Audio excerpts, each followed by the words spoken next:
Hello, everybody, and welcome back to my YouTube channel. I am Bob Zima, a frequent flyer to hell and back. And today I want to talk to you about a really important communication skill.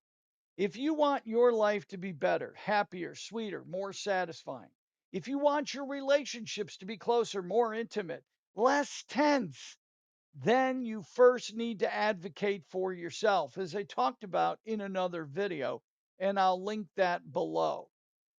When I say advocate for yourself, what I mean is you have the responsibility to let other people know what you're thinking, feeling, wanting, needing, and expecting.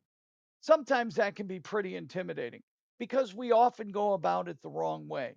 And when we do, our emotions begin to take over. And instead of conversing like someone's getting a drink out of a garden hose, we become the fire hydrant.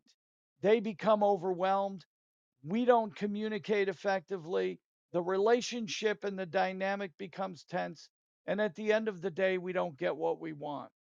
On the other hand, if I inform another individual of what I am thinking, feeling, wanting, needing, and expecting, the likelihood of me getting what I need and want, the likelihood of those expectations being met is greater. The odds go way up. Now, how do I inform another individual about what I am thinking? Well, the eyes have it. I have to use I, me, and my, and forget the word you ever existed. So when I'm talking to someone about what I'm thinking, I use phrases like I'm thinking, I'm wondering, I'm pondering, I'm considering, I'm giving thought to. And then I express what I'm thinking. It is low impact. My tone of voice is so much more conversational.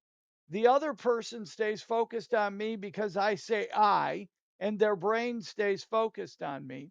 They hear what I'm saying more frequently. But if I use you, right? Well, you never, you always, you shouldn't, you should.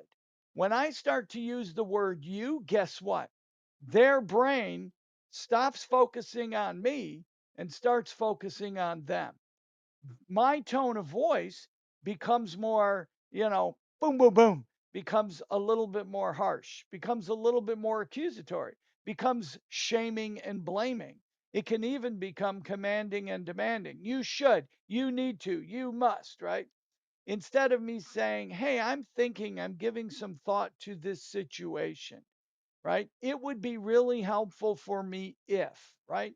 Not you need to tell your parents and when we show up on Sunday, they need to do XYZ.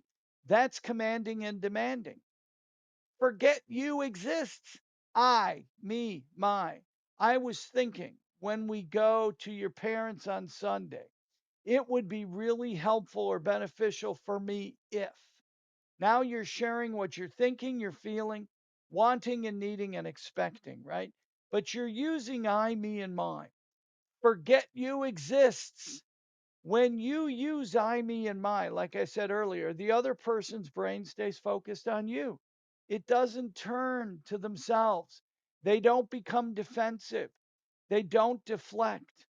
The minute you use the word you, the conversation goes off the rails. Why? Because the other person naturally and in a very human way feels attacked. So they defend themselves. They deflect what you're saying. They'll even deny what you say. Well, my parents never treat you like that. And where does the conversation go? It circles the toilet bowl. If you want healthier communications, to have more dynamic and vibrant relationships, then make sure you use I, me, and my when communicating what you're thinking, feeling, wanting, needing, and expecting.